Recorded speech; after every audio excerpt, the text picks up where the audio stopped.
Hello friends, welcome to More Creative. दोस्तों, आज 10 जनवरी दिन शुक्रवार है। वह हिंदी महीना पूस और शुक्ल पक्ष की एकादशी है। तो चलिए शुरू करते हैं आज की बड़ी खबरें। यदि आपको खबरें पसंद आए तो वीडियो को लाइक जरूर करिएगा और आप हमें प्रदेश के किस जिले से देख रहे हैं कमेंट बॉक्स में जरूर बताइएगा। दोस्तों, आप हमारे फेसबुक और इंस्टाग्राम पेज को फॉलो जरूर करें, इसका लिंक डिस्क्रिप्शन में दिया गया है। लाडली बहनों के लिए बड़ी खबर है। मध्य प्रदेश सरकार ने लाडली बहनों के लिए लिया है बड़ा फैसला। फैसले के तहत 1,63,000 लाडली बहनों को लगेगा बड़ा झटका। लाडली बहना योजना की अगली किस्त 10 जनवरी को जारी की जाएगी, अर्थात आज यह किस्त जारी हो जाएगी। लेकिन इससे पहले मध्य प्रदेश की लाडली बहना योजना में लाभ ले रही 1,63,000 महिलाओं के लिए बड़ी खबर सामने आई है, जिससे इन लाखों महिलाओं को होगा तगड़ा नुकसान। सरकार ने ऐलान किया है कि योजना में लाभ ले रही 1,63,000 लाडली बहनों के नाम काट दिए जाएंगे, क्योंकि ये सभी महिलाएं 60 साल से ज़्यादा उम्र की हो चुकी हैं और इसी वजह से इन महिलाओं के नाम योजना से काट दिए जाएंगे, अर्थात 10 जनवरी को आने वाली किस्त भी उनके खाते में नहीं आएगी। आपको बता दें कि योजना के तहत प्रदेश की 18 साल से लेकर 60 साल तक की महिलाओं को योजना का लाभ मिलता है। ऐसे में यह महिलाएं 60 साल से ऊपर की हो चुकी है, इसलिए उन्हें अब योजना का लाभ नहीं मिलेगा और सरकार ने इसके लिए ऐलान भी कर दिया है। एक बार फिर मैं आपको बता दूं कि 10 जनवरी को सभी लाभार्थी महिलाओं के खाते में मध्य प्रदेश सरकार की ओर से डीबीटी के जरिए 1,250 रुपये की राशि खाते में भेज दी जाएगी। लेकिन जो महिलाएं अपात्र घोषित हो चुकी हैं उन्हें इस किस्त का लाभ नहीं मिलेगा, अर्थात जो महिलाएं जनवरी में 60 साल से ज़्यादा उम्र की हो चुकी हैं उन्हें इस योजना का लाभ नहीं मिलेगा। दोस्तों, सुप्रीम कोर्ट ने सुनाया है बड़ा फैसला। फैसले के तहत जिस मकान तथा जमीन पर यदि आपका 12 साल से कब्जा है तो आप उसके मालिक बन सकते हैं। हाल ही में सुप्रीम कोर्ट ने एक अहम फैसला सुनाया है, जिसमें प्रॉपर्टी विवाद से जुड़े कई कानूनी पहलुओं को स्पष्ट किया गया है। इस फैसले के अनुसार यदि कोई व्यक्ति किसी निजी अचल संपत्ति पर 12 वर्षों तक बिना विरोध के कब्जा बनाए रखता है और वास्तविक मालिक के उस अवधि के दौरान कोई कानूनी कदम नहीं उठाया गया है, तो वह संपत्ति कब्जाधारी के पास चली जाएगी। यह कानून निजी संपत्ति पर लागू होगा, सरकारी संपत्ति पर नहीं। सुप्रीम कोर्ट के फैसले में कहा गया है कि कब्जा 12 वर्षों तक बिना रुकावट के होना चाहिए। इसके अलावा किसी भी प्रकार की हिंसा या विवाद नहीं होना चाहिए, तभी वह संपत्ति कब्जाधारी की हो सकती है। दोस्तों, मध्य प्रदेश सरकार ने लिया है बड़ा फैसला। फैसले के तहत मध्य प्रदेश में बदलेगी अब शराब नीति। मध्य प्रदेश सरकार इस बार अब शराब नीति में परिवर्तन करने वाली है। अभी तक दुकानों के समूह बनाकर नीलामी की जाती थी, लेकिन वर्ष 2025-26 के लिए एकल दुकान की नीलामी होगी।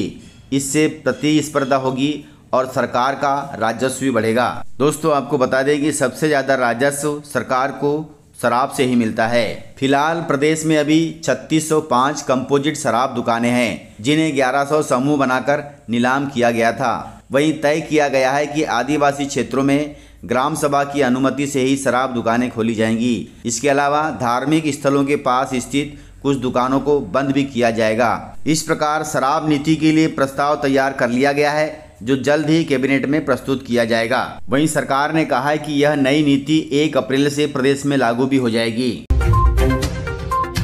दोस्तों, मध्य प्रदेश में जिला अध्यक्षों की सूची पर लग गया है होल्ड। मध्य प्रदेश में बीजेपी के जिला अध्यक्षों का मामला फिलहाल उलझता दिख रहा है। बताया जा रहा है कि दिल्ली में कल भी दिन भर मंथन का दौर चलता रहा, इसके बावजूद भी हल नहीं निकला। वहीं सूत्रों से मिली जानकारी के मुताबिक एक बात सामने निकल कर आ रही है कि मध्य प्रदेश में बीजेपी अपने जिला अध्यक्षों की लिस्ट जारी नहीं करेगी, बल्कि जिलों में नियुक्त किए गए निर्वाचन अधिकारी तथा पर्यवेक्षक ही अलग अलग जिलों में जाकर जिला अध्यक्षों के नाम का ऐलान करेंगे।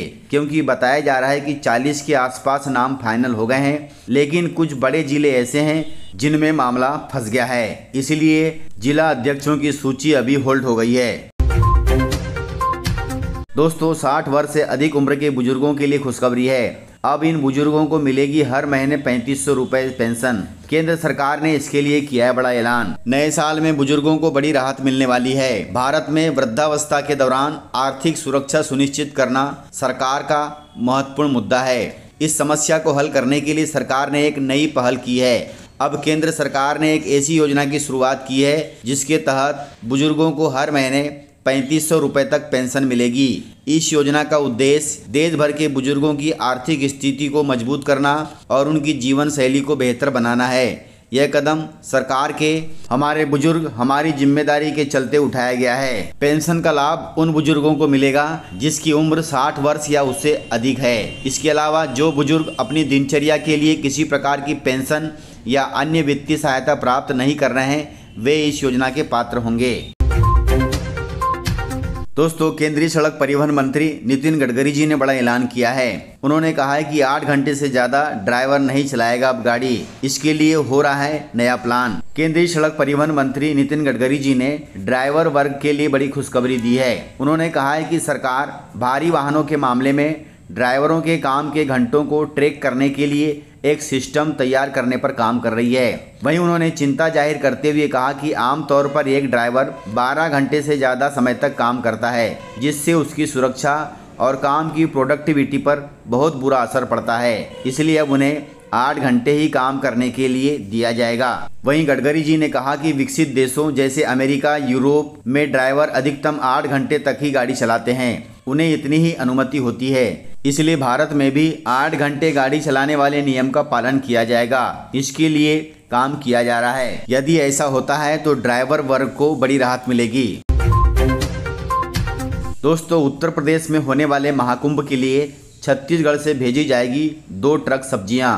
केंद्रीय मंत्री शिवराज सिंह चौहान हरी झंडी दिखाकर करेंगे इसे रवाना। छत्तीसगढ़ से उत्तर प्रदेश के प्रयागराज में 13 जनवरी से शुरू होने वाले महाकुंभ के लिए 2 ट्रक सब्जियां भेजी जाएंगी। इन 2 ट्रक सब्जियों को केंद्रीय कृषि मंत्री शिवराज सिंह चौहान और छत्तीसगढ़ के मुख्यमंत्री विष्णुदेव साय जी ने हरी झंडी दिखाकर रवाना किया। आपको बता दें कि इससे पहले भी छत्तीसगढ़ की ओर से अयोध्या के लिए 100 टन सब्जी भेजी गई थी। इस प्रकार पूरे देश में छत्तीसगढ़ एक सब्जी निर्यातक राज्य के रूप में जाना जाता है।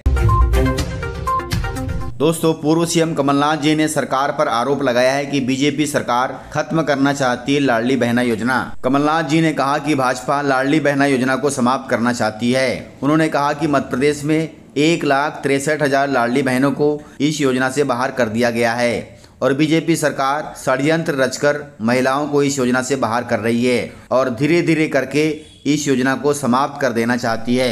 मध्य प्रदेश में विधानसभा चुनाव के बाद से ही कांग्रेस लगातार ये आरोप लगा रही है कि बीजेपी सरकार की मंशा लाडली बहना योजना को खत्म करने की है। वहीं बीजेपी द्वारा योजना के अंतर्गत राशि बढ़ाए जाने के वादे को लेकर भी कांग्रेस ने हमेशा सरकार पर सवाल उठाए हैं। हालांकि अभी तक सरकार ने योजना की राशि में बढ़ोतरी नहीं की है। वहीं मुख्यमंत्री मोहन यादव स्पष्ट कर चुके हैं कि यह योजना किसी भी हाल में बंद नहीं होगी। लेकिन इस तरह से 1,63,000 लाडली बहनों को योजना से बाहर करना उनके लिए बड़े दुख की बात है। इस प्रकार से जानकारियाँ थी। तो मिलते हैं सर अगले वीडियो में। तब तक के लिए जय हिंद, जय भारत, जय मध्य प्रदेश।